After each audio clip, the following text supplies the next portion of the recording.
Assalamualaikum warahmatullahi wabarakatuh. Alhamdulillahi rabbil alamin. Wassalatu wassalamu ala rasulihil amin wa ala alihi wa sahbihi ajma'in. Amma ba'd. Allahumma salli ala Muhammad wa ala ali Muhammad kama sallaita ala Ibrahim wa ala ali Ibrahim innaka Hamidum Majid. Wa barik ala Muhammad wa ala ali Muhammad kama barakta ala Ibrahim wa ala ali Ibrahim innaka Hamidum Majid. أعوذ بالله من الشيطان الرجيم بسم الله الرحمن الرحيم يا أيها الذين آمنوا اتقوا الله حق تقاته ولا تموتن إلا وأنتم مسلمون يا أيها الناس اتقوا ربكم الذي خلقكم من نفس واحدة وخلق منها زوجها وبث منهما رجالا كثيرا ونساء واتقوا الله الذي تساءلون به والأرحام إن الله كان عليكم رقيبا بسم الله الرحمن الرحيم وكذلك جعلناكم أمة وسطا لتكونوا شهداء على الناس ويكون الرسول عليكم شهيدا رب اشرح لي صدري ويسر لي أمري واحلل عقدة من لساني يفقهوا قولي. ഏറ്റവും ആദരണീയരായ മുസ്ലിമിൻ്റെ വിശിഷ്ട വ്യക്തിത്വങ്ങളെ, ആദരണീയരായ മാതാക്കളെ, പ്രിയപ്പെട്ട സഹോദരന്മാരെ, പ്രിയപ്പെട്ട മക്കളെ, സമലോപരക്ഷിതമായ അല്ലാഹുവിന്റെ വിധിവിലക്കുകളെ ജീവിതത്തിന്റെ മിക്ക മേഖലകളിലും പാലിച്ച് ജീവിച്ച് യഥാർത്ഥ മുത്തക്കികളെ കണ്ട് മരണപ്പെട്ടു പോകണമേ എന്ന അവസരത്തിൽ ഓർമ്മപ്പെടുത്തുകയാണ്. സർവശക്തനായ റബ്ബ് യഥാർത്ഥ മുത്തക്കി മരിച്ചു പോകാനുള്ള സൗഭാഗ്യം നൽകി നമ്മൾ ഓരോരുത്തരെയും അനുഗ്രഹിക്കുമാറാകട്ടെ. വേണ്ടത്ര സുഖം എന്നുള്ള അവസ്ഥയല്ല, എങ്കിലും ഇൻഷാ അല്ലാഹ് എന്തെങ്കിലും എൻ്റെ വാക്കുകളോട് പറഞ്ഞു പോകാം എന്നാണ് ഞാൻ വിചാരിച്ചിട്ടുള്ളത്. ഷിർക്ക് അനാചാരങ്ങളെ കുറിച്ചൊക്കെ സമസ്തരം ഇവിടെ കേൾക്കുകയുണ്ടായി. ഒരു മുഅ്മിനിന്റെ ബാധ്യതകളെ കുറിച്ച് നമ്മൾ കേൾക്കണ്ടായി. നമ്മൾ നമ്മുടെ കടമ നിർവഹിക്കാത്ത പക്ഷം നമ്മൾ ശിക്ഷക്കാരായി തീരും എന്ന വസ്തുതയും നമ്മൾ അറിയുകയുണ്ടായി. അതുകൊണ്ട് തന്നെയാണ് ആ ബാധ്യത പൂർവാധികം ഊർജ്ജസ്വലതയോടെ പ്രാവർത്തികമാക്കാനുള്ള ലക്ഷ്യത്തോട് കൊടുത്തതാണ് അൽഹംദുലില്ലാഹ് റബ്ബിന്റെ സംസ്തുതിയും നമ്മൾ ഒരുമിച്ച് ചേർന്നിരിക്കുന്നത്. അതുകൊണ്ട് കൈചേർത്ത് പിടിച്ചുകൊണ്ട്, കൈകോർത്ത് പിടിച്ചുകൊണ്ട്, ഒന്നിച്ച് നോക്കൊണ്ട് നമ്മുടെ ബാധ്യത പൂർത്തീകരണത്തിന് നമ്മൾ മുന്നിട്ടിറങ്ങിയത് തന്നെ ചെയ്യും എന്നായിരിക്കണം ഇന്നത്തെ ഇവിടുത്തെ ഈ സംഗമം കൊണ്ട് നമ്മൾ എടുക്കേണ്ട ഒരു പ്രതിജ്ഞ. മനസ്സിന്റെ ഉന്നതങ്ങളിൽ എവിടെയെങ്കിലും അപരിചിതത്വമോ അല്ലെങ്കിൽ എവിടെയെങ്കിലും നിഷിപ്പിന്റെ ഒരംശമോ ബാക്കിയുണ്ടെങ്കിൽ സകലതും കഴുകി കളഞ്ഞുകൊണ്ട് റബ്ബിന്റെ വജഹ് ഉദ്ദേശിച്ചുകൊണ്ട് അല്ലാഹുവിന്റെ പേരിൽ സ്നേഹിക്കാൻ വേണ്ടി തയ്യാറാകും. നമുക്ക് ഓരോരുത്തർക്കും അറിയുന്നു, അല്ലാഹുവിന്റെ പേരിൽ വെറുക്കുകയും അല്ലാഹുവിന്റെ പേരിൽ സ്നേഹിക്കുകയും ചെയ്യുന്നവർക്ക് ഹർഷിന്റെ പല ലഭിക്കപ്പെടുന്നു.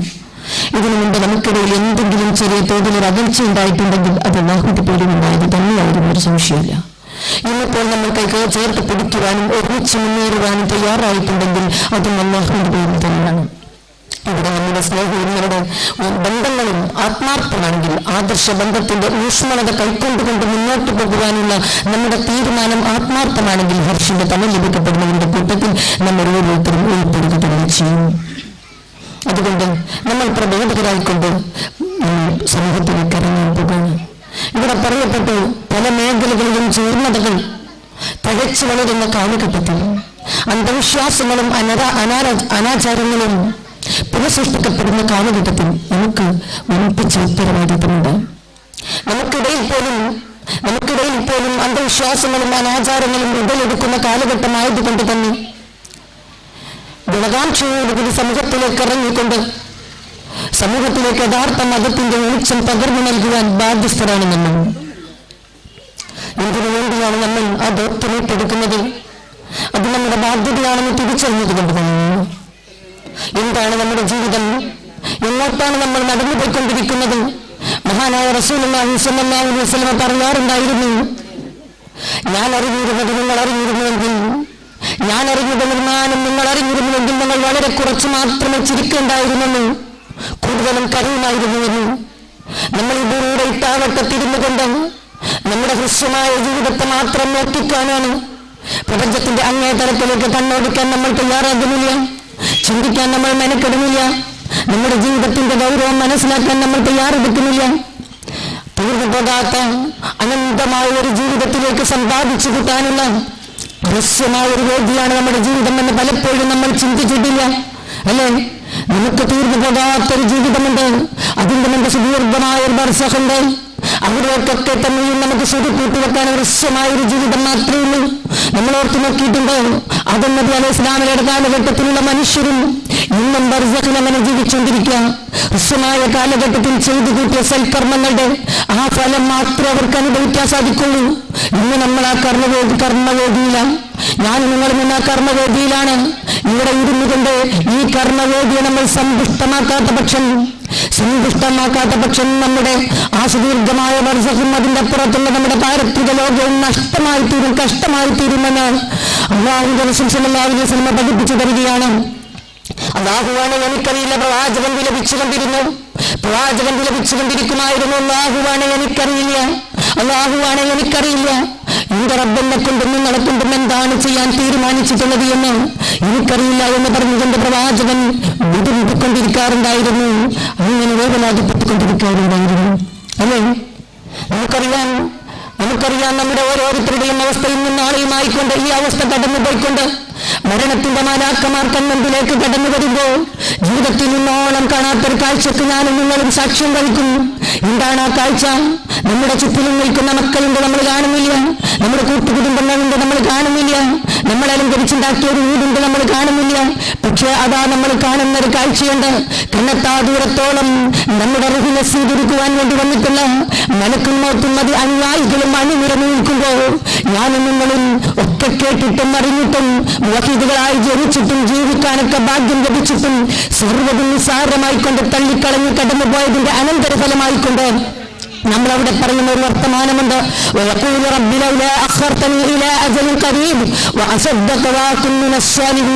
എന്തിനാണ് നമ്മളത് പറഞ്ഞുകൊണ്ടിരിക്കുന്നത്?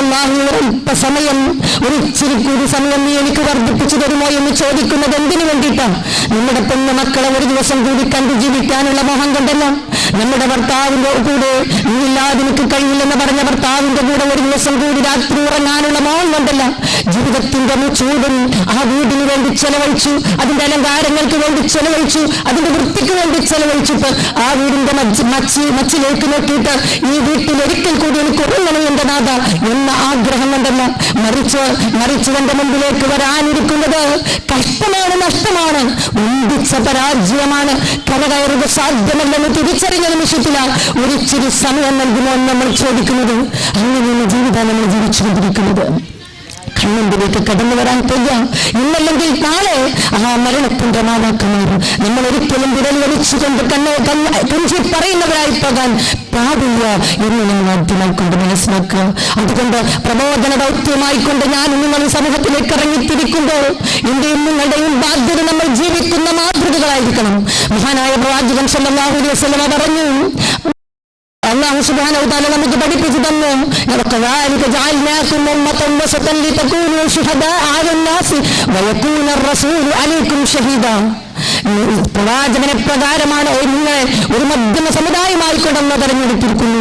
ഒന്നിലും അതിര് കവിഞ്ഞു പോകാത്ത, എങ്കിൽ ആ പാരത്രിക ലോകത്തെക്കുറിച്ച് ബോധമുള്ള, എല്ലാത്തിലും ഒരു മധ്യമ നിലപാട് സ്വീകരിക്കുകയും ഒന്നിലും അതിര് കവിഞ്ഞു പോകാതിരിക്കുകയും എന്നാൽ ആത്മീയമായ വിചാരങ്ങൾ ഉണ്ടാവുകയും ചെയ്യുന്ന മധ്യമ സമുദായമായിക്കൊണ്ട് സമൂഹത്തിന് ഉപകാരപ്പെടുന്ന നിലപാടുകൾ എടുക്കുന്ന, മനുഷ്യർക്ക് നന്മകൾ ചെയ്യുന്ന നന്മയുള്ളൊരു സമൂഹമായിക്കൊണ്ട് നിങ്ങളെ തിരഞ്ഞെടുത്തിരിക്കുന്നു. എന്താണ് നിങ്ങളുടെ പ്രത്യേകത എന്തറിയുമോ? നിങ്ങൾ സമൂഹത്തിന് സാക്ഷികളാകണം. എങ്ങനെയാണോ നിങ്ങൾ സമൂഹത്തിന് സാക്ഷികളാകണം. പ്രവാചകൻ ജീവിതം ജീവിച്ചു കാണിച്ചു കൊടുത്ത സമൂഹത്തിന് എങ്ങനെയാണ് ഒരു മുസ്ലിം ജീവിക്കേണ്ടതെന്ന്, എങ്ങനെയാണ് ഒരു മനുഷ്യൻ ജീവിക്കേണ്ടതെന്ന്. അപ്രകാരം ജീവിക്കാത്ത പക്ഷം നിങ്ങൾക്ക് മരണശേഷം വമ്പിച്ച ഒരു ജീവിതം വരാനുണ്ട്. ആ ജീവിതത്തിൽ നിങ്ങൾ നഷ്ടപ്പെട്ടു പോകും. അവിടുത്തെ വിജയത്തിന് വേണ്ടി ഒരു മനുഷ്യൻ എപ്രകാരം ജീവിക്കണമെന്ന് പ്രവാചകൻ ജീവിച്ച് കാണിച്ചു കൊടുത്തതുപോലെ ഞാനും നിങ്ങളും കാണിച്ചു കൊടുക്കണം. അതാണ് നമ്മുടെ ബാധ്യത. അതുകൊണ്ട് നമ്മുടെ വ്യക്തിത്വമാണ് നന്നാക്കേണ്ടത്. സർവോപരി നമ്മുടെ വ്യക്തിത്വം തന്നെയാണ് നന്നാക്കേണ്ടത്. പലരും നമ്മളെ കൊണ്ട് ഒരു പക്ഷെ പറയും, അവരെത്തിപ്പറ്റിട്ടുണ്ട്, കണ്ടിരിക്കുന്നൊന്നുമില്ല, നമ്മൾ കാണുന്നുണ്ടല്ലോ, അല്ലേ? ഞാൻ മലപ്പുറത്ത് കാറിൽ സഞ്ചരിച്ചുകൊണ്ടിരിക്കുമ്പോൾ എന്നോടത് കളിയാക്കി പറയണ്ടായി പലരും. നിങ്ങൾ ഐക്യപ്പെട്ടു എന്ന് പറയുന്നത് വെറുതെയാണ്, അല്ലേ? വായിക്കാം. വലൈക്കും അസ്സലാം. നിങ്ങൾ ഐക്യപ്പെട്ടു എന്ന് പറയുന്നത് വെറുതെയാണ്. നിങ്ങൾ തമ്മിൽ കണ്ടാൽ പോലും ചിരിക്കാൻ തയ്യാറാകാത്തവർ പോലുമാണ് നിങ്ങളുടെ കൂട്ടത്തിലുള്ളത് എന്ന രൂപത്തിൽ എന്നോട് സംസാരിക്കേണ്ടായി അല്ലേ? ഇങ്ങനെയാണ് സമൂഹത്തിന് നമ്മൾ സാക്ഷികളാവുക. പരസ്പരം നമ്മുടെ മനസ്സിന്റെ ആ അപരിചിതത്വവും മനസ്സിന്റെ ആ പ്രയാസവും മാറ്റിവെച്ചുകൊണ്ട് നമുക്കൊന്ന് ഏകിച്ചേരാൻ പോലും സാധിച്ചിട്ടില്ലെങ്കിൽ നമുക്കൊരിക്കലും സമൂഹത്തിന് സാക്ഷികളാകാൻ സാധിക്കുകയില്ല. അതുകൊണ്ട് ആ കുനിഷ്ടും കുഞ്ഞായ്മയും മനസ്സിൽ നിന്ന് മാറ്റിവെക്കണം. വെറുപ്പും വിദ്വേഷവും മനസ്സിൽ നിന്ന് മാറ്റിവെക്കണം. ഏറ്റവും നല്ല ഒരു മനുഷ്യന്റെ ജീവിതം നമ്മൾ പുറത്തെടുക്കുക തന്നെ വേണം. ജനങ്ങൾ നമ്മളെ കൊണ്ട് പറയണം ഏറ്റവും നല്ല മനുഷ്യനാണെന്ന്. അത് പറയിപ്പിക്കാൻ വേണ്ടിയിട്ടല്ല, മറിച്ച് അങ്ങനെ പറയിപ്പിക്കണമെന്നാണ് റസൂലുള്ളാഹി സ്വല്ലല്ലാഹു അലൈഹി വസല്ലം പഠിപ്പിച്ചിരുന്നു. നരകാവകാശികളെയും സ്വർഗാവകാശികളെയും അല്ലാഹു വേർതിരിച്ച് കാണിച്ചു തന്നിരിക്കുന്നു. സ്വർഗാവകാശികളെയും നരകാവകാശികളെയും അല്ലാഹു വേർതിരിച്ച് കാണിച്ചു തന്നിരിക്കുന്നു. ഈ ഭൂമി ലോകത്ത് നമുക്ക് കാണാൻ കഴിയും ആരാണ് സ്വർഗാവകാശികൾ, ആരാണ് നരകാവകാശികൾ എന്ന്. എങ്ങനെയെന്നല്ലേ, ഒരു മുഅ്മിനിന് ഒരു മനുഷ്യനെ കുറിച്ച് നല്ല അഭിപ്രായം ഉണ്ടെങ്കിൽ ആ മനുഷ്യൻ സ്വർഗാവകാശിയാണ്. ഒരു മുഅ്മിനിന് ഒരു മനുഷ്യനെ കുറിച്ച് നല്ല അഭിപ്രായം ഇല്ലെങ്കിൽ ആ മനുഷ്യൻ നരകാവകാശിയാണ്. നമ്മൾ മനസ്സിലാക്കുക, ഒരു മുഅ്മിൻ നമ്മളെ കുറിച്ച് എന്ത് പറയുമെന്ന്, എന്താണ് എന്നെയും നിങ്ങളെയും കുറിച്ച് മുഅ്മിനീങ്ങൾ പറയാൻ സാധ്യതയെന്ന് നമ്മൾ നമ്മുടെ മനസ്സിനോട് ചോദിച്ചു നോക്കും. നമ്മളെ കുറിച്ച് നല്ലത് പറയാൻ അഭിപ്രായം ഉണ്ടെങ്കിൽ മാത്രമേ സ്വർഗം കിട്ടുള്ളൂ. എങ്കിലും മാത്രമേ മരണാനന്തരം നമ്മുടെ ജീവിതത്തിൽ കഷ്ടതകളും നഷ്ടതകളും കഠോരമായ ശിക്ഷകളും ഏറ്റുവാങ്ങാതെ നമുക്ക് ജീവിക്കാൻ സാധിക്കുള്ളൂ. ഒരു സംശയമില്ല. എന്നാൽ എന്താണ് നമ്മളെ കുറിച്ച് പറയാൻ സാധ്യത എന്നല്ല നമ്മൾ ചിന്തിക്കുക. എന്താ മറ്റൊരവസ്ഥ തന്നെ. പ്രവാചകരെ റസൂലുള്ളാഹി സ്വല്ലല്ലാഹു അലൈഹി വസല്ലം പറഞ്ഞു, ഈ പരിപൂർണമായ ഈമാൻ ആരുടെ ഈമാനാ? സൽസ്വഭാവത്തോടു കൂടിയുള്ള ഈമാനാണ് പരിപൂർണമായ ഈമാൻ. സൽസ്വഭാവമില്ലാത്ത ഈമാൻ പരിപൂർണമല്ല. മറ്റുള്ളവരോടുള്ള സഹവാസത്തിലും പെരുമാറ്റത്തിലും വർത്തമാനത്തിലും നന്മയില്ലാത്ത സൽസ്വഭാവമില്ലാത്ത ഈമാൻ പരിപൂർണമായ ഈമാനല്ലെന്ന് റസൂലുള്ളാഹി സ്വല്ലല്ലാഹു അലൈഹി വസല്ലം പഠിപ്പിച്ചു തന്നു. പ്രവാചകനോട് ചോദിച്ചു, പ്രവാചകരെ ഞാൻ സൽസ്വഭാവിയാണെന്ന് എങ്ങനെ മനസ്സിലാക്കാൻ സാധിക്കും? പ്രവാചകൻ സല്ലല്ലാഹു അലൈഹി വസല്ലം പറഞ്ഞു, നിന്റെ അയൽവാസി നിന്നെ കുറിച്ച് നല്ലത് പറയുന്നുണ്ടെങ്കിൽ നീ സൽസ്വഭാവിയാണ്. നിന്റെ അയൽവാസി എന്താ ആളെന്ന് നമ്മൾ ചിന്തിക്കുക. ഞാനെന്താ ആൾ, എന്നെ കുറിച്ച് അയൽവാസി എന്ത് പറയുമെന്നല്ല. നിന്റെ അയൽവാസിക്ക് നിന്നെ കുറിച്ച് നല്ലത് പറയാൻ അവസരം നീ ഉണ്ടാക്കി കൊടുത്തിട്ടുണ്ടെങ്കിൽ നീ സൽസ്വഭാവിയാണെന്ന് റസൂലുള്ളാഹി സ്വല്ലല്ലാഹു അലൈഹി വസല്ലം പറയുകയാണ്. ഒരിക്കൽ മഹാനായ പ്രവാചകന്റെ മുമ്പിൽ ഒരാൾ വന്നുകൊണ്ട് പറഞ്ഞു, പ്രവാചകരെ, എന്റെ നാട്ടിലൊരു പെണ്ണുണ്ട്. എന്താ പെണ്ണിന്റെ പ്രത്യേകത എന്നറിയോ? ഒരുപാട് നിസ്കരിക്കും, നോമ്പെടുക്കും, നമസ്കാരത്തിന്റെ ശേഷം സുന്നത്ത് നമസ്കാരങ്ങൾ വർദ്ധിപ്പിക്കും, ഫർള് നോമ്പിന് ശേഷം സുന്നത്ത് നോമ്പുകൾ വർദ്ധിപ്പിക്കും. അങ്ങനെ ഇബാദത്താണ് അവര്. പക്ഷെ ഒരു പ്രത്യേകത ഉണ്ട്, ഒരു ജാതി ഒരാഴ്ച സ്വഭാവം അടുക്കാൻ പറ്റൂലായിരിക്കും. എന്താ പ്രവാചകരെ അവരുടെ വിധി? റസൂലുള്ളാഹി സ്വല്ലല്ലാഹു അലൈഹി വസല്ലം പറഞ്ഞു, അങ്ങനെ ഇരിക്കത്തില്ല. ആരാണ്? ഒരുപാട് നിസ്കരിച്ച് നോമ്പെടുത്ത് ഇബാദത്ത് വർദ്ധിപ്പിച്ച പെണ്ണ് നരകത്തിലാണെന്ന്. അപ്പോൾ റസൂലുള്ളാഹി സ്വല്ലല്ലാഹു അലൈഹി വസല്ലമയോട് ചോദിക്കപ്പെട്ടു, മറ്റൊരു പെണ്ണുണ്ട്, നിർബന്ധമാക്കപ്പെട്ട കർമ്മങ്ങളൊക്കെ ചെയ്യുന്ന, അത്യാവശ്യത്തിലുള്ളതൊക്കെ ചെയ്യുള്ളൂ, പക്ഷെ നല്ല സ്വഭാവം കേട്ടോ, ആർക്കും ഇടപഴകാൻ ഒരു സുഖമുള്ള സ്വഭാവം. എന്താ പ്രവാചകർ അവരുടെ വിധി? അവർ സ്വർഗത്തിലാണ് അല്ലേ? സ്വഭാവ ശുദ്ധീകരണമില്ലാതെ പ്രവർത്തനമായിക്കൊണ്ട് ഇറങ്ങിയിട്ടൊരു കാര്യമില്ല.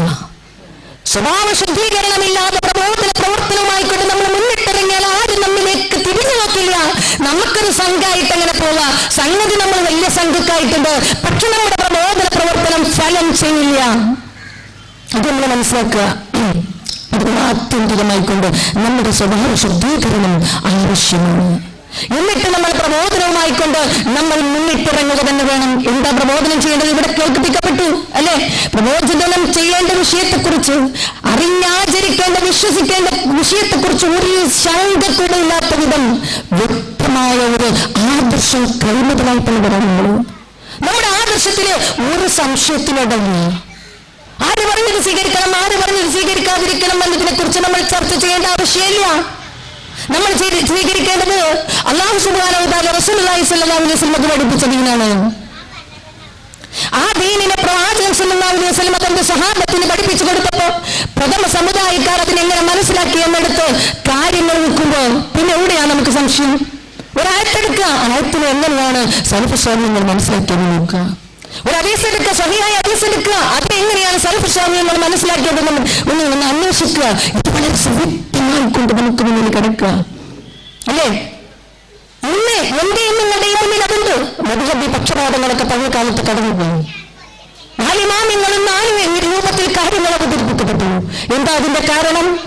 അവർക്കൊന്ന് സ്വഹീഹായ ഹദീസുകൾ ലഭിക്കപ്പെടാത്ത ഒരവസ്ഥ വിശേഷം ഉണ്ടായി അല്ലേ? അതുകൊണ്ട് തന്നെ അവർ അവരുടെ ഗ്രന്ഥങ്ങളിൽ രേഖപ്പെടുത്തി വെച്ചു, ഞാൻ പറഞ്ഞതിന് വിരുദ്ധമായിക്കൊണ്ട് സ്വഹീഹായ ഹദീസ് കണ്ടാൽ നിങ്ങൾ അതിലേക്ക് മടങ്ങണമെന്ന്. ഇത് എന്റെയും നിങ്ങളുടെയും മുമ്പിൽ പരിശുദ്ധ ഖുർആനും സ്വഹീഹായ ഹദീസും ഒരു വ്യക്തമായിട്ടുണ്ട്. സ്വഹീഹും ഗൈഫുമെല്ലാം കല്ലും നെല്ലും വേർതിരിച്ചുകൊണ്ട് വളരെ അനുഗ്രഹീതമായി നമുക്ക് മുന്നിൽ വ്യക്തമായിട്ട് കിടക്കുക. ആ പരിശുദ്ധ ഖുർആനിനെയും തിരു ഹദീസിനെയും അതിന്റെ പ്രഥമ ശ്രോതാക്കൾ അല്ലെങ്കിൽ പൂർവ്വസൂരികളായ സലഫ് സ്വാലിഹീങ്ങൾ എങ്ങനെ മനസ്സിലാക്കുന്നിടത്ത് പിന്നെ എന്തൊരു സംശയത്തിന് നമുക്ക് ഇടണത്?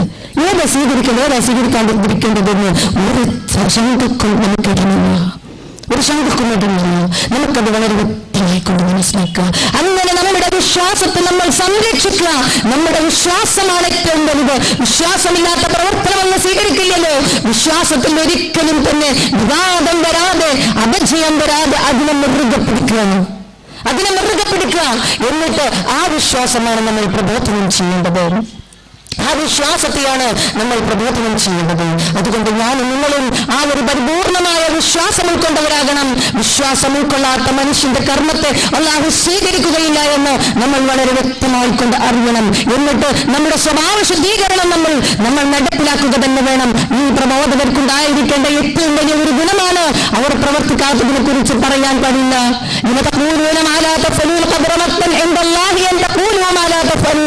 നിങ്ങൾ പ്രവർത്തിക്കാത്തതിനെ കുറിച്ച് പറയരുത്. നമ്മുടെ ജീവിതത്തിൽ ഉണ്ടായിരിക്കണം എല്ലാ നന്മകളും, നമ്മുടെ ജീവിതത്തിൽ ഉണ്ടായിരിക്കണം എല്ലാ സമ്പുഷ്ടമായ ദീനീ നന്മകളും. അത് സമൂഹത്തിന് ജീവിച്ചുകൊണ്ട് നമ്മൾ കാണിച്ചു കൊടുക്കണം. അങ്ങനെയാണ് നമ്മൾ സമൂഹത്തിന്റെ മുന്നിൽ സാക്ഷികളാകേണ്ടത്. അല്ലാതെ വലിയ പ്രാസംഗികയായി നടന്നിട്ട് വലിയ ആളായി ഇങ്ങനെ നടന്നിട്ടൊന്നും കാര്യമില്ല. ജീവിതത്തിൽ അതില്ലെങ്കിൽ നമ്മുടെ വാക്കിനെന്ത് പ്രത്യേകത? ജീവിതത്തിൽ കാണിച്ചു കൊടുക്കണം എല്ലാ നന്മകളും നമ്മൾ ജീവിതം കൊണ്ട് കാണിച്ചു കൊടുക്കാൻ നമ്മൾ തയ്യാറാവുക തന്നെ വേണം. അഹങ്കാരത്തിന്റെ ലവലേശം പോലും ഓരോരുത്തരുടെ മനസ്സിൽ നിന്ന് തുടച്ചു നീക്കുക തന്നെ വേണം. കാരണം റസൂലുള്ളാഹി പറഞ്ഞ ഒരു വചനമുണ്ട്, അണുമണിത്തൂക്കം അഹങ്കാരം മനസ്സിലുള്ളവൻ സ്വർഗ്ഗത്തിൽ പ്രവേശിക്കില്ല. അണുമണിത്തൂക്കം അഹങ്കാരം മനസ്സിലുള്ളവർ സ്വർഗ്ഗത്തിൽ പ്രവേശിക്കില്ല അല്ലേ? അതുകൊണ്ട് അഹങ്കാരം ലവലേശമുണ്ടോ എന്ന് നമ്മൾ ചിന്തിച്ചു നോക്കണം. ഒരിക്കൽ മഹാനായ ഉമർ ഇബ്നു ഖത്താബ് റളിയല്ലാഹു അൻഹു അദ്ദേഹത്തെ കാണുന്നില്ല. അദ്ദേഹത്തിന്റെ ഭരണകാലഘട്ടമാണ്. അയാൾകൾ അന്വേഷിച്ചു, ഇവിടെ അമീറുൽ മുഅ്മിനീൻ. അവർ ചെന്ന് നോക്കുമ്പോൾ ചുട്ടുകൊള്ളുന്ന ഒരു പാറയില് ഷർട്ടയിച്ചു വെച്ചിട്ട് അങ്ങനെ മലർന്നു കിടക്കുക. അയാൾക്ക് പിടിച്ചുപയോഗിച്ചു.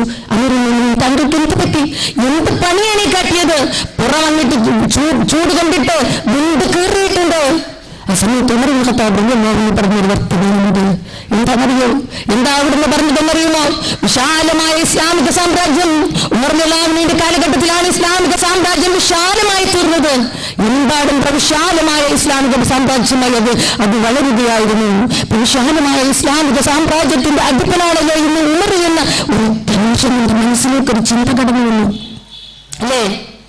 ഒരൊറ്റ മനുഷ്യന്റെ മനസ്സിലേക്ക് ഒരു ചിന്ത കടന്നു വന്ന സമയത്ത് അഹങ്കരിക്കാൻ എന്തുണ്ട് ഉമറിന് അവകാശം? ആ അഹങ്കാരിയായ ഉമറിനെ ഒരു പാഠം പഠിപ്പിക്കണമെന്ന് തീരുമാനിച്ചുകൊണ്ട് ഞാൻ ആ ചുട്ടുകൊള്ളുന്ന പാറയിൽ നിന്ന് മലർന്ന് കിടന്നതാണെന്ന് ഉമർ ഇബ്നു ഖത്താബ് റളിയല്ലാഹു അൻഹു പറഞ്ഞപ്പോൾ നിങ്ങൾ ചിന്തിക്കണം, ഇവിടെ ആരെയും പാഠം പഠിപ്പിച്ചത്? ഇവിടെ ഒന്നിന്റെ ഉള്ളിൽ എവിടെയെങ്കിലും നമുക്ക് ലഭിക്കപ്പെട്ടിട്ടുള്ള ധനസ്ഥിതിയുടെ അടിസ്ഥാനത്തില്, നമുക്ക് ലഭിക്കപ്പെട്ടിട്ടുള്ള ഉദ്യോഗത്തിന്റെ അടിസ്ഥാനത്തില്, നമുക്ക് ലഭിക്കപ്പെടുന്ന ഇന്നിന്റെ പിതാവിന്റെ മകളായി ജനിച്ചതിന്റെ കാരണത്താല്, ഇന്നിന്റെ ഭർത്താവിന്റെ ഭാര്യയായതിന്റെ കാരണത്താൽ, ഇന്നിന്റെ നല്ല മക്കളെയൊക്കെ അല്ലാഹു പ്രദാനം ചെയ്തതിന്റെ കാരണത്താൽ, സൗന്ദര്യമൊക്കെ അല്പമെന്ന് അല്ലാഹു കൂട്ടിത്തന്നതിന്റെ കാരണത്താൽ ആരുടെ മുഖത്തേക്കെങ്കിലും അഹങ്കാരത്തോടുകൂടി ഒന്ന് നോക്കിയിട്ടുണ്ടെങ്കിൽ, ആ സ്ഥാനമാനങ്ങളുടെ വലിപ്പം വെച്ചുകൊണ്ട് അഹങ്കാരമുള്ള ഒരു വിചാരം വിചാരിച്ചിട്ടുണ്ടെങ്കിൽ അഹങ്കാരം മനസ്സിലുള്ളവന് സ്വർഗ്ഗത്തിൽ പ്രവേശിക്കുക എന്ന് റസൂലുള്ളാഹി സ്വല്ലല്ലാഹു അലൈഹി വസല്ലം പഠിപ്പിച്ചു തന്നെയുള്ള ആ ഒരു വസ്തുത മനസ്സിൽ കുറിച്ചിടുക. അതുകൊണ്ട് അഹങ്കാരം ഒട്ടും പാടില്ല. ജനങ്ങളോട് നന്മയുടെ സമീപനം, വിനയമുണ്ടായിരിക്കണം. ഏറ്റവും നല്ല സമീപനത്തോടെ നമുക്ക് മുന്നോട്ട് പോകും. നമുക്ക് നിസ്കരിക്കാനുള്ള എനിക്ക് സുദീർഘമായി പറയാൻ കഴിയില്ല. നമ്മൾ ഏറ്റവും നല്ല സംസ്കാരവുമായിക്കൊണ്ട് മുന്നോട്ട് പോവുക തന്നെ വേണം. അതോടൊപ്പം തന്നെ നമ്മൾ മനസ്സിലാക്കേണ്ട മറ്റൊരു മേഖലയാണ്, ഏതൊരു വിഷയത്തിലും നമുക്ക് വിശ്വാസ വൈകല്യം കടന്നു വരുന്നില്ല എന്ന് നമ്മൾ ഉറപ്പുവരുത്തണം. ഏതൊരു വിഷയത്തിലും നമുക്ക് വിശ്വാസ വൈകല്യം കടന്നു വരുന്നില്ല എന്ന് ഞാനും നിങ്ങളും ഉറപ്പുവരുത്തുക തന്നെ വേണം. കാരണം എന്താണെന്നറിയോ? വിശ്വാസ വൈകല്യം വന്നു കഴിഞ്ഞാൽ നമ്മുടെ പാരത്രിക ലോകം നഷ്ടമാണ്. ഒരു ചാഞ്ചാട്ടം പോലും ഹൃദയത്തിന്റെ ഉള്ളിൽ ഉണ്ടാകാൻ പാടില്ല. ഞാൻ എല്ലായിടത്തും പറയുന്ന ഒരു കാര്യമുണ്ട്. ചാവക്കാടുള്ള ഒരു സഫിയാത്തെ സംബന്ധിച്ചിട്ട് എനിക്കവരുടെ കാര്യത്തിൽ അത്ഭുതമായിരുന്നു. തൗഹീദ് കേട്ട് ജനിച്ചു വളർന്ന ഒരു മനുഷ്യന് ആ ഒരു സഹോദരി കബാലയത്തിന്റെ തിരുമുറ്റത്ത് കൂടി അങ്ങനെ കരഞ്ഞുകൊണ്ട് തവാഫ് ചെയ്തുകൊണ്ടിരിക്കുമ്പോൾ അവരോട് ചോദിച്ചു, എന്താണ് നിങ്ങളുടെ പ്രശ്നം, എന്താണ് നിങ്ങളുടെ പ്രശ്നം? അവർ പറഞ്ഞു, എനിക്ക് 2 മക്കളാണ് ഉണ്ടായിരുന്നത്. ആ 2 മക്കൾ ആയ കാലത്ത് 2 മക്കൾ മതി എന്ന് വിചാരിച്ചു. മകൾക്ക് 18, മകൻ 21 വയസ്സുള്ളപ്പോൾ മകൻ മരിച്ചുപോയി ഒരു ആക്സിഡന്റില്. അതിനുശേഷം എന്റെ ഭർത്താവിന് രോഗം വന്ന് മരിച്ചു. അതിനുശേഷം എന്റെ ഭർത്താവിന് രോഗം വന്ന് മരിച്ചു. ഇന്ന് എനിക്ക് ബ്രസ്റ്റ് ക്യാൻസർ ബാധിച്ചിരിക്കുന്നു. ജീവിതത്തിൽ എന്തൊക്കെയോ പ്രതിസന്ധികൾ അങ്ങനെ കടന്നു വന്നുകൊണ്ടിരിക്കുക. ഘോഷയാത്രയായിക്കൊണ്ട് കടന്നു വന്നുകൊണ്ടിരിക്കുക. എവിടേക്കെങ്കിലും പല മേഖലകളിലേക്കും ഞാൻ സമാധാനം തേടിപ്പോയി. പല മേഖലകളിലേക്കും തൗഹീദ് കേട്ടുകൊണ്ട് ജനിക്കാനും ജീവിക്കാനും ഭാഗ്യം ലഭിച്ചിട്ടും പല മേഖലകളിലേക്കും ഞാൻ സമാധാനം തേടിപ്പോയി. സമാധാനം ലഭിക്കാത്തത് കൊണ്ടാണ് ഞാൻ ഈ കബാലയത്തിന്റെ തിരുമുറ്റത്തേക്ക് കടന്നു വന്നുകൊണ്ട് എന്റെ റബ്ബിനോടൊന്ന് കരഞ്ഞു പറയണം. എനിക്ക് എന്റെ പൊന്നുമോനെ കണ്ടിട്ട് എനിക്ക് കൊതിർന്നിട്ടുണ്ടായിരുന്നില്ല. ആ മകന്റെ വിളി കേൾക്കുന്നത് പോലെ ഇന്നും എനിക്ക് തോന്നാറുണ്ട്. ഒന്ന് ഉറങ്ങിക്കഴിഞ്ഞാൽ അവൻ എന്നെ തൊട്ട് വിളിക്കുന്നത് പോലെ എനിക്ക് അനുഭവപ്പെടാറുണ്ട്.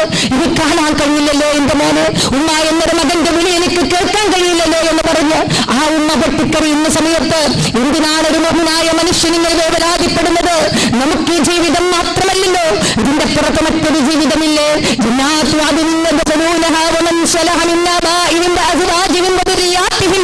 സ്വർഗത്തിന്റെ സ്ഥിരവാസത്തിലേക്ക് പ്രവേശനം ലഭിക്കപ്പെടും നമുക്ക് മാത്രമല്ലല്ലോ, ആ സ്വർഗത്തിന്റെ ബാബുസലാമിൽ കണ്ടുമുട്ടാമല്ലോ നിങ്ങളുടെ പൊന്നുമോനെ.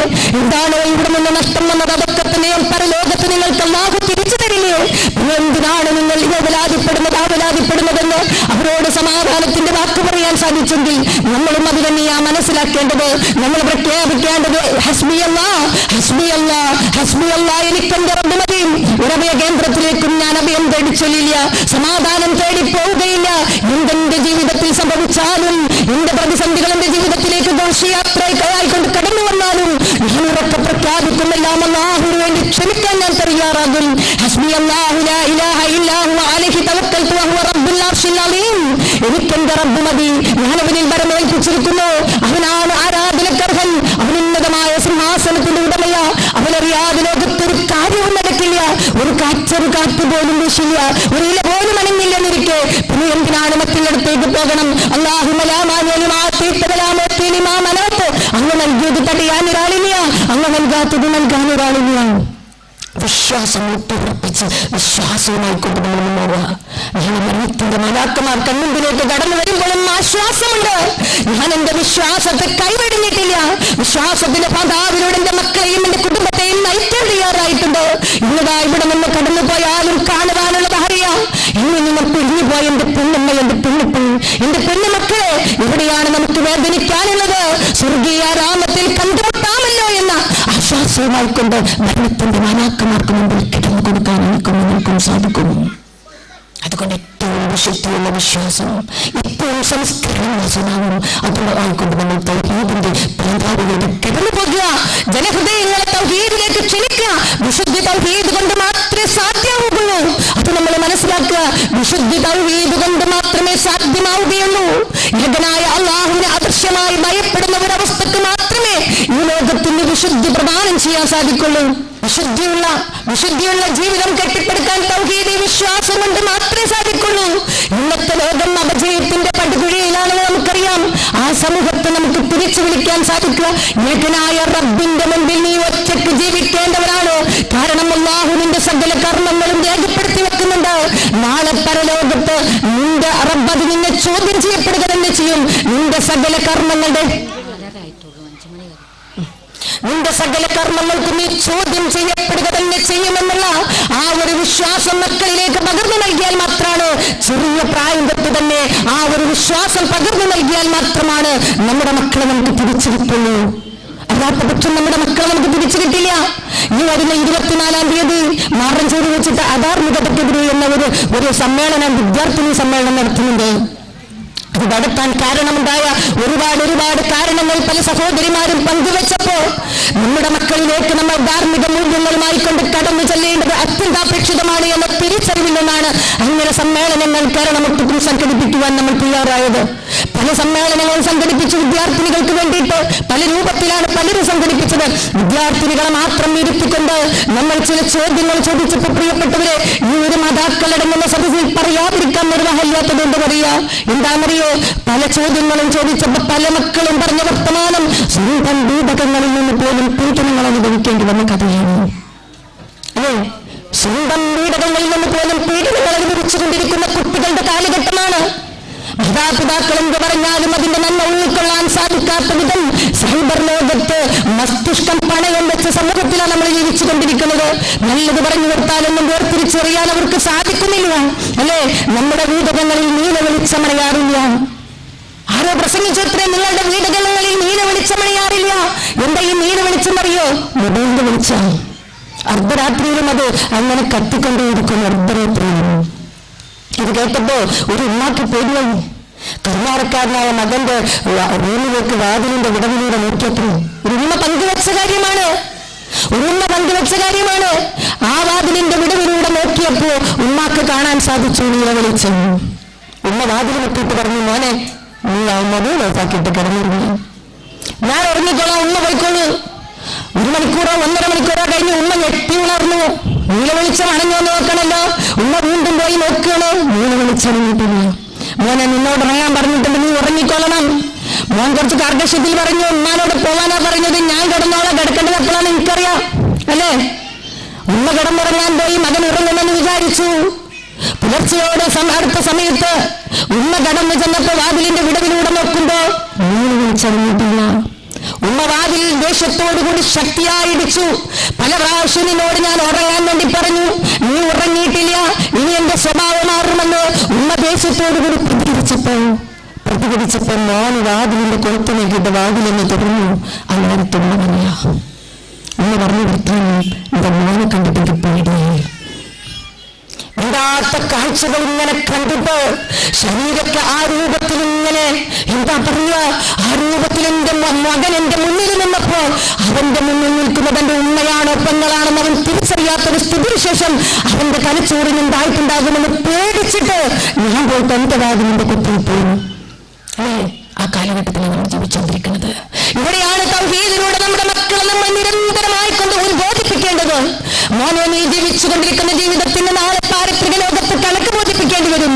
ഇളം പ്രായം തൊട്ട് തൗഹീദിന്റെ ആവേശം മനസ്സുകളിലേക്ക് നമ്മൾ പകർന്നു നൽകിയിട്ടില്ല എങ്കിൽ മക്കളിൽ വിശ്വാസം ഉണ്ടാകില്ല.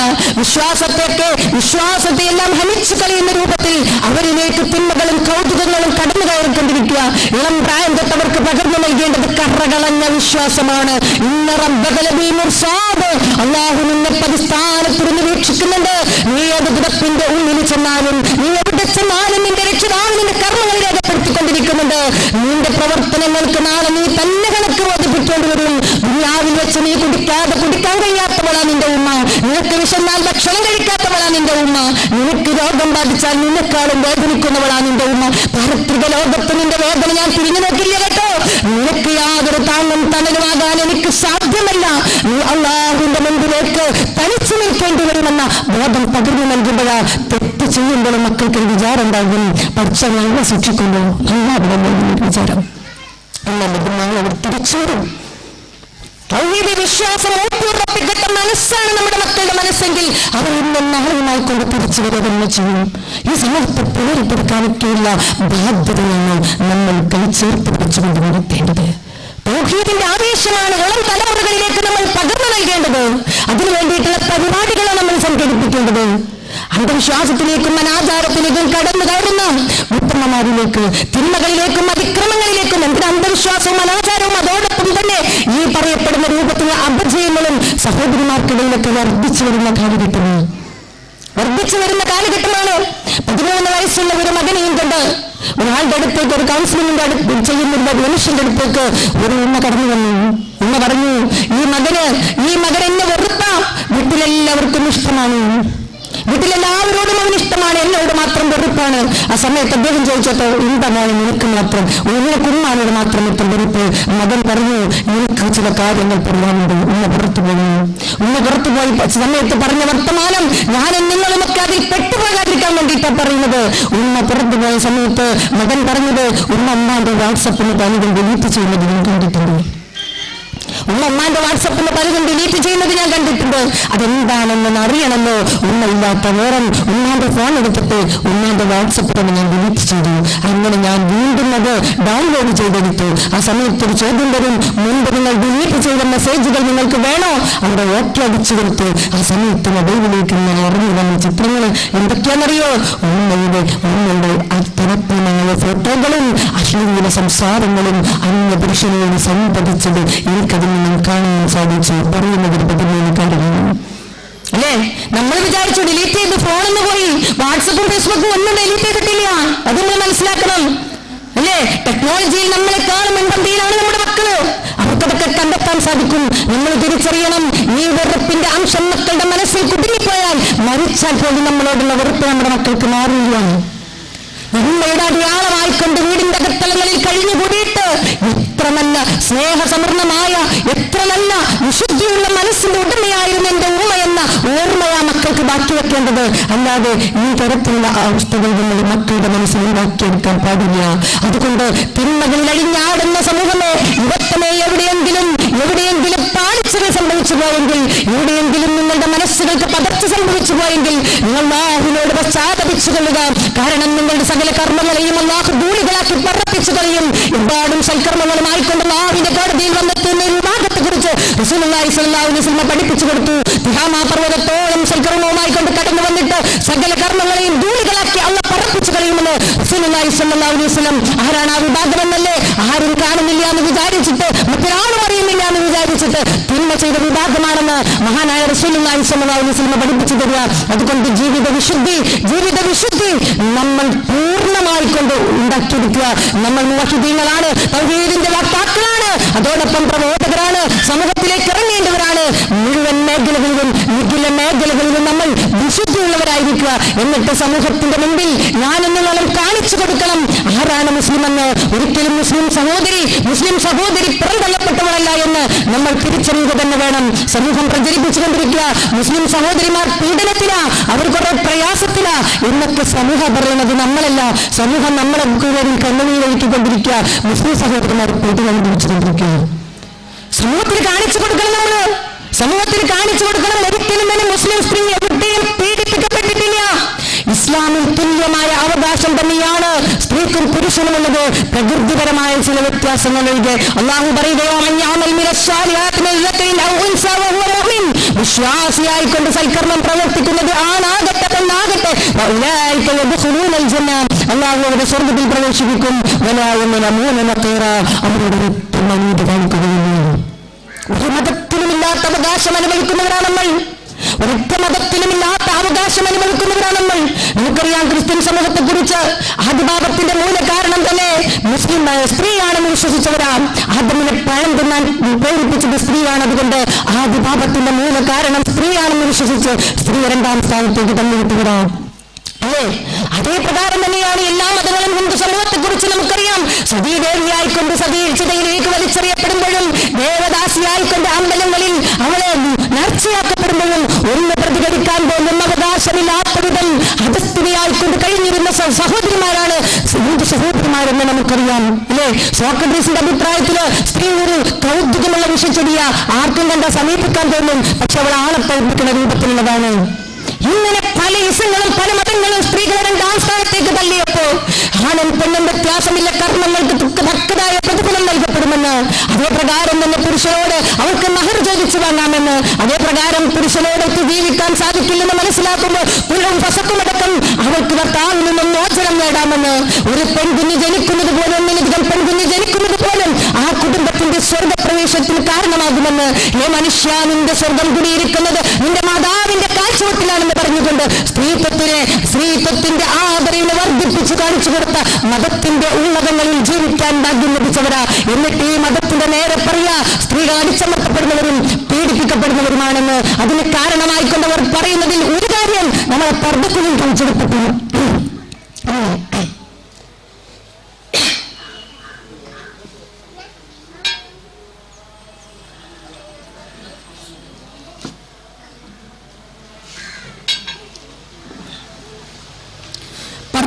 പർദ്ദക്കുള്ളിൽ കാണിച്ചെടുത്തിരിക്കുകയാണ്. നമ്മൾ പർദ്ദക്കുള്ളിൽ പർദ്ദക്കുള്ളിൽ തളച്ചിടപ്പെട്ടിരിക്കുകയാണെന്ന് സമൂഹം പറഞ്ഞുകൊണ്ടിരിക്കുക. അത് ഞാനിവിടെ പറഞ്ഞ് പല കാരണം കൊണ്ട് പറയാറുണ്ട്. മുത്തലാക്കും ബഹുഭാഗത്തും പർദ്ദയും ഒക്കെ ഇസ്ലാമിനെതിരെ ഒരുപാടായിക്കൊണ്ട് സമൂഹം എടുത്തുപോയി നിൽക്കാറുണ്ട്. ഇവിടെ പർദ്ദ ഞാൻ എടുത്തു പറയാൻ കാരണം എന്താണെന്നറിയോ? പർദ്ദക്കുള്ളിൽ തളച്ചിടപ്പെട്ടിരിക്കുകയാണെന്ന് സമൂഹം പറയുമ്പോൾ, അല്ല, പർദ്ദക്കുള്ളിൽ ഞങ്ങൾ സുരക്ഷിതരാണെന്ന് ഉറക്കെ പറയാനുള്ള ഒരു ധാർമ്മിക അവകാശമില്ലേ നമുക്ക്? പക്ഷെ നമ്മളത് കാണിക്കുന്നുണ്ടോ എന്നാ ചിന്തിക്കേണ്ടത്. ഞാൻ പലരും തമാശയായിട്ട് പറയുന്നൊരു കാര്യമുണ്ട്. ഒരിക്കലോ ഞങ്ങളൊരു മീറ്റിംഗ് കൂടിയപ്പോ, അന്ന് വലിയ മക്കൾ ഇറങ്ങിയിട്ടുള്ള കാലമാണ്. പ്രചാരണത്തിൽ വരുന്നുണ്ട്. പ്രചാരത്തിൽ വരുന്ന കാലഘട്ടത്തിൽ ഒരു സഹോദരി പറഞ്ഞു, എന്നാൽ എൻ്റെ ഭർത്താവ് 3 മക്കൾ വന്നിട്ടുണ്ട്, സൽഫിനിട്ടുണ്ട്. അദ്ദേഹം പറഞ്ഞിട്ടുണ്ട്, ഇതിടാതെ ഇനി ഇവിടുന്ന് ഒരു പുറത്തേക്ക് ഇറങ്ങാൻ പാടില്ല എന്ന് പറഞ്ഞിട്ടുണ്ട്. അത് കേട്ടതിന്റെ ശേഷം അടിവരട്ട് മനസ്സിലാക്കണം. അത് കേട്ടതിന്റെ ശേഷം എനിക്ക് പിന്നെ കല്യാണത്തിന് പോകാൻ പറ്റില്ല അല്ലേ? അപ്പൊ അങ്ങനെയാണ് അണിഞ്ഞൊരുങ്ങിയിട്ട് പർദ്ദ അങ്ങോട്ട് കുത്തിയിട്ട് ഇങ്ങോട്ട് കുത്തിയിട്ട് വസ്ത്രം ഒന്ന് അവിടെ കീറിയിട്ട് ഇവിടെ കീറിയിട്ട് ശരിയാ ഞങ്ങൾ തളച്ചിട്ടതാന്നുള്ള രൂപത്തിലാ നമ്മൾ സമൂഹത്തിൽ ഇറങ്ങിയെടുക്കുന്നത്. അത് നമ്മൾ മനസ്സിലാക്കണം. സുഖമില്ലാത്തൊരവസ്ഥയാണ് ഒരാഴ്ചകളായിട്ട്. അപ്പോ അത് മനസ്സിലാക്കുക. പർദ്ദക്കുള്ളിൽ നമ്മളെ തളച്ചിടപ്പെട്ടൊരു സമൂഹത്തിന്റെ മുന്നിൽ നമ്മൾ എന്നെ പറയാ. കല്യാണ വീട്ടിൽ അങ്ങോട്ട് ചെല്ലുമ്പോ എല്ലാവരും ഇപ്പൊ ഞാനൊരു കല്യാണം കഴിഞ്ഞിട്ടാ വരുന്നത്. നിന്റെ കൂടെ പഠിച്ച സകല ഫ്രണ്ടുകളുണ്ടായിരുന്നു കൂട്ടത്തിൽ. അവരൊക്കെ ചുരിദാറിട്ടിട്ട് കുട്ടികളാണ്.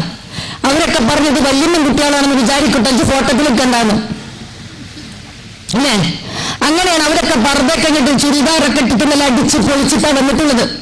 അപ്പൊ കല്യാണപ്പനി ചോദിക്കോ, ചെല്ലുമ്പോ അവരൊക്കെ ചോദിക്കും, എന്താണ് ഇത് പർദ്ദട്ടെ? നമ്മൾ പറയും മൂപ്പർക്ക് പറ്റൂലേ അല്ലേ? മൂപ്പർക്ക് പറ്റൂലെന്ന് വിളിച്ചില്ല.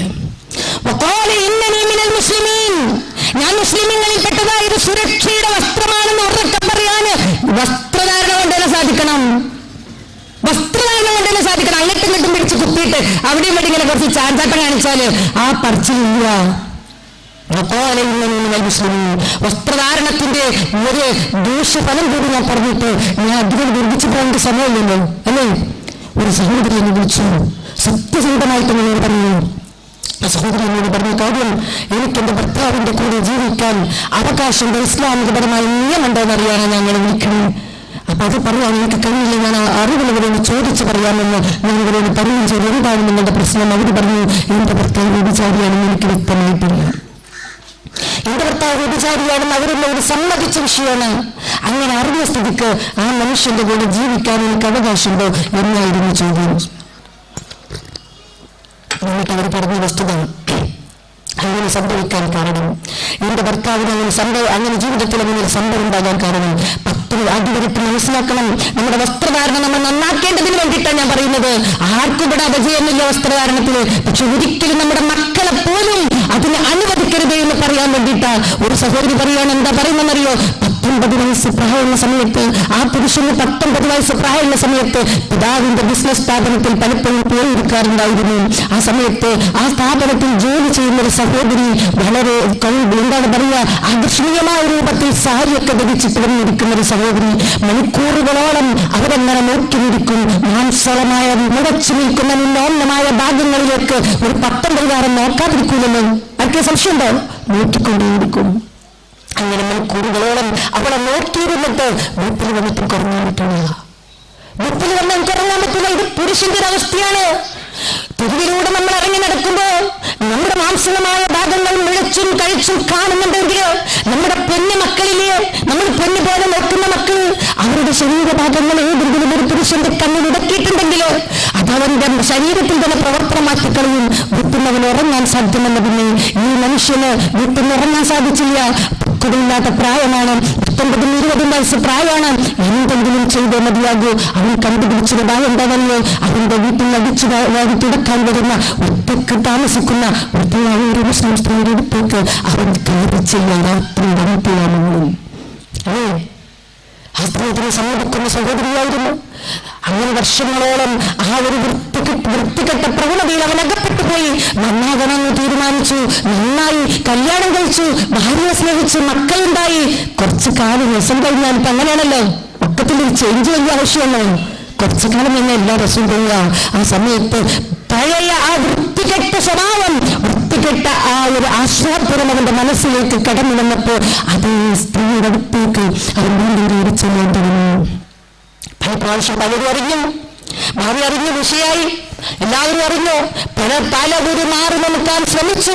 പക്ഷേ പല സന്ദർഭങ്ങളിലും ആ ഒരു വൃത്തികെട്ട ആസ്വാദനത്തിന്റെ രസം എന്റെ മസ്തിഷ്കത്തിലേക്ക് കടന്നു കയറുമ്പോ എനിക്കിവിടെ കിടന്നിറങ്ങാൻ സാധ്യമല്ല, എന്നിൽ നിന്ന് സംഭവിച്ചു പോകുന്നു എന്ന് സമ്മതിച്ചു കൊടുത്ത ഒരു പുരുഷൻ. സത്യമായിട്ട് പറയാനാണ്. എന്താ കാരണം? എവിടെ നിന്നാ തുടക്കം മനസ്സിലാക്കണം. സാരി എടുത്തിട്ട് ഒളിച്ചും തളിച്ചു നിൽക്കുന്ന എന്നമായ ശരീരഭാഗങ്ങൾ കണ്ടിട്ട് പുരുഷന്റെ മനസ്സേവിപ്പോയി. ഉറപ്പിച്ച് പറയാൻ സാധിക്കുമോ? ഉറപ്പിച്ച് പറയാൻ സാധിക്കുമോ? എന്റെ ശരീരഭാഗങ്ങൾ ഒരു പുരുഷന്റെ മനസ്സിന് മുഴക്കമുണ്ടാക്കിയിട്ടില്ല. ഞാൻ എപ്പോഴും ഓർത്തു നോക്കിയിട്ടുണ്ട്. 5 വയസ്സുള്ള പിടിച്ചു കുഞ്ഞുള്ള ഒരു പിതാവ് ബലാത്സംഗം ചെയ്തിരിക്കുന്നു. അതിന്റെ പിന്നിലെ പ്രചോദനം തെരുവിലൂടെ തിരക്കുമായി നടന്ന് നമ്മൾ പിന്നവരാണ്. ഒരു സംശയമില്ല. അതുകൊണ്ട് പർദ്ദയണിന്ന് ഉറക്കെ പറയണം, ഞാൻ മുസ്ലിമീങ്ങളിൽപ്പെട്ടവളാ, ഇതെന്റെ സുരക്ഷയുടെ വസ്ത്രമാണ്. ഒരു കഴുകരും ഇതിനകത്ത് നിന്നെ പിച്ചു ചീണ്ടാൻ സാധ്യമല്ല. നീയൊക്കെ സാരി ഉടുത്തകട്ടോ, നീയൊക്കെ ചുരിദാറിട്ടോ, ഏതെങ്കിലും പരുവത്തിൽ നടന്ന ഞാൻ ചുരിദാറിന്റെ സാരി നീ അല്ലട്ടോ അവഗണിച്ച് സംസാരിച്ചത്. നമ്മുടെ ശരീരഭാഗങ്ങൾ മുറിച്ചും തളിച്ചും കാണാൻ പാടില്ല. അതില്ലാത്ത രൂപത്തിൽ നമ്മൾ വസ്ത്രം ധരിക്കുന്നു. അത്ര ഞാൻ പറഞ്ഞുള്ളൂ. പർദ്ദ തന്നെ വേണമെന്നാണ് ഞാൻ പറഞ്ഞത്. പക്ഷെ ഒരിക്കലും ശരീരഭാഗങ്ങളുടെ വിടവ് കാണുന്ന ആ വടവ് കാണുന്ന രൂപത്തിൽ നമ്മൾ വസ്ത്രം ധരിക്കരുത്. അല്ലേ? അങ്ങനെ കഴിഞ്ഞാൽ എനിക്കെന്റെ ഈ വസ്ത്രത്തിനുള്ളിൽ സുരക്ഷയും അഭിമാനവുമുണ്ട്. ഇതെന്റെ ഇസ്ലാമിന്റെ വസ്ത്രമാണെന്ന് അജയ്യതോടുകൂടി തല ഉയർത്തിപ്പിടിച്ച് പറയാൻ സാധിക്കണം. അല്ലാതെ മൂപ്പർക്ക് പറ്റൂല എന്ന് പറഞ്ഞ് തല ചരിച്ചു പിടിക്കരുത്. അതെന്ന് പറഞ്ഞുള്ളൂ. അങ്ങനെയാണ് നമ്മുടെ സ്വഭാവമെങ്കിൽ നമ്മൾ പർദ്ദക്കുള്ളിൽ തളച്ചിടപ്പെട്ടു എന്ന സമൂഹത്തിന്റെ ആക്രോശത്തിന് നമ്മൾ ഒരു കൂട്ടുനിൽക്കുകയാണ് എന്ന് മാത്രമേ ഞാൻ പറഞ്ഞുള്ളൂ. ഒരുപാട് പറയാൻ എനിക്ക് ആഗ്രഹമുണ്ട്. എന്റെ സാഹചര്യവും സമയവും അതിന് സമ്മതിക്കുന്നില്ല എന്നുള്ളത് കൊണ്ട് തന്നെ ഞാൻ നിർത്താൻ പോവുക. നമ്മൾ ഓരോരുത്തരും വിശുദ്ധി കൈവരിക്കുക. വ്യക്തി ജീവിതത്തിലാകട്ടെ, സാമൂഹിക ജീവിതത്തിലാകട്ടെ, വിശ്വാസത്തിലാകട്ടെ, മികില മേഖലകളിലും വിശുദ്ധി കൈവരിച്ചുകൊണ്ട് നമ്മൾ സമൂഹത്തിലേക്ക് മുന്നിട്ടിറങ്ങണം. ആർക്കെങ്കിലും ഇടയിൽ എന്തെങ്കിലും പ്രയാസങ്ങൾ ഉണ്ടായിട്ടുണ്ടെങ്കിൽ നമ്മളൊന്ന് പറഞ്ഞൊന്ന് പൊരുത്തപ്പെടുവിക്കണം. അത് ഇത്ര നല്ല ഒരു കാര്യമാണെന്നറിയോ? ഇങ്ങോട്ട് പൊറുക്കലട്ടോന്ന് ഈ കൂട്ടത്തില് ആരോടെങ്കിലും എനിക്ക് വല്ല മുഷിപ്പുണ്ടായിട്ടുണ്ടെങ്കിൽ ഒന്ന് തുറന്ന് പറഞ്ഞ തീരുന്ന പ്രശ്നമുള്ളൂ. നമ്മളൊന്നും പരലോകത്തേക്ക് ബാക്കി വെക്കാൻ പാടില്ല. ഒന്നും പരലോകത്തേക്ക് ബാക്കി വെക്കാൻ പാടില്ല. ഞാൻ അവസാനിപ്പിക്കാൻ പോകുക. മഹാനായ പ്രവാചകൻ സല്ലല്ലാഹു അലൈഹി വസല്ലമ അദ്ദേഹം അതാതന്റെ അന്ത്യനിമിഷം അടുത്തിരിക്കുകയാണ്. അങ്ങനെ തന്റെ വീട്ടിൽ എഴുന്നേൽക്കാൻ പോലും സാധിക്കാത്ത അവസ്ഥയിലാണ്. സ്വഹാബത്തിന്റെ തോളിൽ ശരണമേന്തിക്കൊണ്ട് അദ്ദേഹം എഴുന്നേറ്റ് നിൽക്കുകയാണ്. നടന്നു പോകാൻ പോലും സാധ്യമല്ല. കാലുകൾ മണ്ണിലൂടെ വലിച്ചതിന്റെ അടയാളം മണലിൽ രേഖപ്പെടുത്തപ്പെട്ടിരുന്നതിന് ചരിത്രത്തിൽ നമുക്ക് കാണാം. പ്രവാചകർ മസ്ജിദ് നബവിയിലേക്ക് കടന്നു ചെന്നു. എന്നിട്ട് കടന്നു ചെന്നപ്പോൾ സ്വഹാബത്ത് ചുറ്റും കൂടി പ്രവാചകൻ അങ്ങനെ തലകുമ്പിട്ടിരിക്കുകയാണ്. പ്രവാചകന്റെ മുതുകിന്റെ വെള്ളവാണുമാർ പ്രവാചകൻ തലകുമ്പിട്ടിരുന്നു. എന്നിട്ട് തല ഉയർത്തിപ്പിടിച്ചുകൊണ്ട് തന്നെ സ്വഹാബത്തിനോട് പറഞ്ഞു, സ്വഹാബത്തെ, കഴിഞ്ഞ 23 വർഷക്കാലം നിങ്ങളോടൊപ്പമുണ്ട് കേട്ടോ. ഞാൻ നിങ്ങളിൽ ഒരാളായിക്കൊണ്ട് നിങ്ങളോടൊപ്പമുണ്ട് ഞാൻ. ഇപ്പോഴെങ്കിലും എന്റെ ഈ ഊന്നുവടിയുണ്ടല്ലോ, ഇതുകൊണ്ട് നിങ്ങൾക്ക് ആർക്കെങ്കിലും വല്ല വേദനയും അനുഭവപ്പെട്ടിട്ടുണ്ടെങ്കിൽ ഇതാ ദുർബലനായ മുഹമ്മദിന്റെ മുതുക് നിങ്ങൾ എന്നെ പകരം പ്രഹരിച്ചു കൊള്ളുക. ഇപ്പോഴെങ്കിലും എന്റെ ഒരു വാക്ക്, എന്റെ ഒരു നോട്ടം നിങ്ങൾക്ക് ആർക്കെങ്കിലും പ്രയാസമുണ്ടാക്കിയിട്ടുണ്ടെങ്കിൽ ഇതാ മുഹമ്മദ് നിങ്ങൾ തിരിച്ചു പറഞ്ഞു കൊള്ളുക. ഒരിക്കലും തന്നെ നിങ്ങളത് പരലോകത്തേക്ക് ബാക്കി വെക്കരുത് എന്ന് പ്രവാചകരെ ജീവനേക്കാളുപരി സ്നേഹിച്ച, ഞങ്ങളുടെ കൈത്തറുക്കുന്നതിനേക്കാളും ഞങ്ങൾക്ക് വേദനിക്ക പ്രവാചകന്റെ താലിയിൽ ഒരു മുള്ളു തറച്ചാലാണെന്ന് വിശ്വസിച്ച തന്റെ സ്വഭാവത്തിന്റെ ഹബീബായ റസൂലുള്ളാഹിയോട് മാപ്പപേക്ഷിച്ചുവെങ്കിൽ നമുക്കെന്താ മാപ്പപേക്ഷിക്കാൻ പ്രയാസം? വീടകങ്ങളിൽ നമ്മൾ അമ്മായിമ്മ മരുമകളോട് പറഞ്ഞു പോയിട്ടുണ്ട്, മരുമകൾ അമ്മായിമാരോട് പറഞ്ഞിട്ടുണ്ട്, സഹോദരങ്ങൾ പരസ്പരം പറഞ്ഞു പോയിട്ടുണ്ട്, അയൽവാസികൾ പരസ്പരം പറഞ്ഞു പോയിട്ടുണ്ട്, ആദർശ ബന്ധങ്ങളുടെ പേരിൽ നമ്മൾ പലതും പറഞ്ഞു പോയിട്ടുണ്ട്. ഒന്ന് കൈപിടിച്ചുകൊണ്ട് നിങ്ങളത് പരലോകത്തേക്ക് ബാക്കി വെക്കല്ലേ. ബാക്കിയുള്ള എല്ലാ തെറ്റുകളും അല്ലാഹുവിനോട് പാപമോചനം ചെയ്യുമ്പോൾ അല്ലാഹു അത് ഉടനടി പൊറുത്തു തരും. അല്ലേ? സ്വന്തം നഫ്സുകളോട് അതിക്രമം ചെയ്തു പോയ എന്റെ അടിയാറുകളെ, അല്ലാഹുവിന്റെ കാരണത്തെക്കുറിച്ച് നിങ്ങൾ നിരാശപ്പെടരുത് കേട്ടോ. അല്ലാഹു സർവ്വപാപങ്ങളും പൊറുക്കുന്നവനാണെന്ന് അവൻ നമുക്ക് ആശ്വാസം പകർന്നിട്ടുണ്ട്.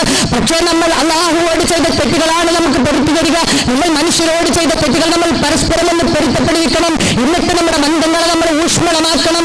എവിടെയും നമുക്കൊന്നും തന്നെ നഷ്ടപ്പെടാനില്ല. ഇന്നും നാളെയുമായിക്കൊണ്ട് നമ്മുടെ ജീവിതം അങ്ങോട്ട് തീർന്നു പോവുകയാണ്. ആരോരും കൂട്ടിനില്ലാതെ ബർസഖിലേക്ക് നമ്മൾ കടന്നു പോവുകയാണ്. നേരത്തെ പറഞ്ഞില്ലേ,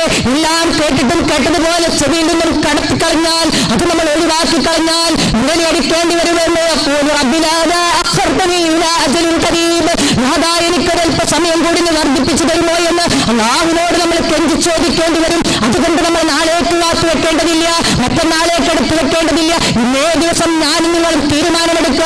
അല്ലാഹുവിന്റെ ആത്മാപനം അങ്ങനെയാണ്.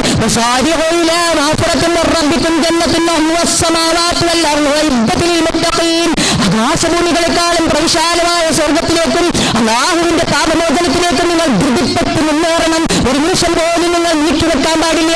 നാളേക്കും അടുത്ത നിമിഷത്തിലേക്കും നിങ്ങൾ നീക്കിവെക്കാൻ പാടില്ല. ഇവിടെ നിന്ന് എഴുന്നേറ്റ് പോകുമ്പോൾ സകല ഭാഗങ്ങളും അല്ലാഹുവിനോട് കഴുകിക്കളഞ്ഞുകൊണ്ട് മനുഷ്യർ തമ്മിലുള്ള ബന്ധത്തെ നന്നാക്കിയെടുത്തുകൊണ്ട് സമൂഹ മധ്യത്തിൽ നമ്മൾ ഏറ്റവും നല്ല ഒരു സമൂഹമായി വിളങ്ങി നിന്നുകൊണ്ട് സമൂഹത്തിൽ നമ്മളൊരു വഴിവിളക്കാകണം. കാണുന്നവർക്ക് തന്നെ നമ്മളൊരു വഴിവിളക്കാകണം. കേൾക്കുന്നവർക്ക് നമ്മളൊരു വഴിവിളക്കാകണം. ഒരാളെയും നയിക്കുന്നത് നമ്മുടെ സംഘടനയിലേക്കല്ല, ഒരാളെയും നയിക്കുന്നത് നമ്മുടെ മതത്തിലേക്കല്ല, മറിച്ച് നമ്മൾ നയിച്ചുകൊണ്ടിരിക്കുന്നത് സ്വർഗത്തിന്റെ പാണ്ഡാവിലേക്കാണ്. സഹോദരി, നീ നടന്നു പോകുന്നത് നരകത്തിന്റെ വഴിയിലാണ് കേട്ടോ. മാറി നിൽക്കുക, നീ സ്വർഗത്തിലെ വഴിയിലേക്ക് കടന്നു വരിക എന്ന് പറയാനല്ലാതെ നമ്മുടെ പ്രവർത്തനത്തിന് മറ്റൊരു ലക്ഷ്യവുമില്ല, നമുക്ക് മറ്റൊരു അജണ്ടയുമില്ല. അതുകൊണ്ട് പ്രബോധന പാതയിൽ നമ്മൾ മുന്നേറുക. യഥാർത്ഥ വിശ്വാസവും യഥാർത്ഥ ഇസ്ലാമിക വ്യക്തിത്വത്തെ കാത്തു സൂക്ഷിക്കുക. പഠിച്ചിരുന്ന് അതിന് നമുക്ക് തൗഫീഖ്.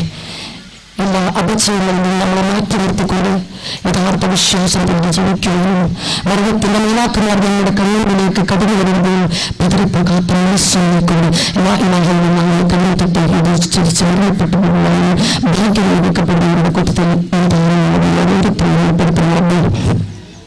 സ്ത്രീകളാണ്. പെട്ടെന്ന് മനസ്സുകൾക്ക് മരണം സംഭവിക്കുന്നവരാണ്, പെട്ടെന്ന് വികാരക്ഷേമം സംഭവിക്കുന്നവരാണ്, പെട്ടെന്ന് അനുഭവിക്കും സംഭവിച്ചു പോകുന്നവരാണ്. പാളിച്ചകളെ കാരുണ്യവാനായ റബ്ബിനെ വിട്ടുപുറത്തുന്ന പാക്കാനാണ് തമ്പുരാനെ. ഞങ്ങളുടെ ഏറ്റവും വലിയ ആഗ്രഹം സ്വർഗത്തേക്കും ഞങ്ങൾക്ക് മുതൽക്കൂട്ടാക്കുന്ന ഞങ്ങളുടെ മക്കളും കുടുംബവും അവർ നഷ്ടപ്പെട്ടു പോകാതെ ഞങ്ങൾക്ക് പ്രധാനം ചെയ്യുന്നു തമ്പുരാനെ. ഞങ്ങൾ ജീവിച്ചപ്പോഴും മരിച്ചു പോയവരുമായ ഞങ്ങളുടെ മാതാപിതാക്കൾക്ക് നീ വിട്ടുപുറത്തുന്ന പാക്ക് നൽകുകയും അവരുടെ പെണ്ണ മക്കളെന്ന് നിനക്ക് ഞങ്ങൾ അവർക്ക് വേണ്ടി പ്രാർത്ഥിക്കുകയും സ്വീകരിക്കുകയും ഞങ്ങളുടെ പ്രാർത്ഥനയുടെ ഫലമായി കൊണ്ട് സ്വർഗത്തിലെ ഉന്നത ദരജകൾ നിങ്ങൾക്ക് പ്രദാനം ചെയ്യുകയും ചെയ്യുന്നത്. ജീവിച്ചിരിക്കുന്ന മാതാപിതാക്കൾക്കും ഞങ്ങളുടെ വീട്ടിലുള്ളവരുടെ ജനങ്ങൾക്കും ഹിദമത്ത് ചെയ്യുവാനും നിങ്ങളുടെ സംപ്രീതി കരസ്ഥമാക്കുവാൻ നിങ്ങൾക്ക് ഭാഗ്യം നൽകണം റബ്ബേ. ഞങ്ങളുടെ കൂട്ടത്തിൽ മാനസിക പ്രയാസങ്ങളും ദാരിദ്ര്യവും രോഗവും ഒക്കെ കൊണ്ട് പ്രയാസം അനുഭവിക്കുന്നവർക്ക് നീ ശിഫ നൽകണം റബ്ബേ. നിന്റെ ഇഷ്ടപ്പെട്ട ദാസന്മാരായി തിരഞ്ഞെടുക്കണമേ തമ്പുരാനെ. اللهم أجرنا من النار وأجر والدينا من النار. ربنا هب لنا من أزواجنا وذرياتنا قرة أعين واجعلنا للمتقين إماما. ربنا آتنا في الدنيا حسنة وفي الآخرة حسنة وقنا عذاب النار. ربنا تقبل منا إنك أنت السميع العليم وتب علينا إنك أنت التواب الرحيم. وصلى الله على رسوله الأمين. الحمد لله رب العالمين. السلام عليكم ورحمة الله وبركاته.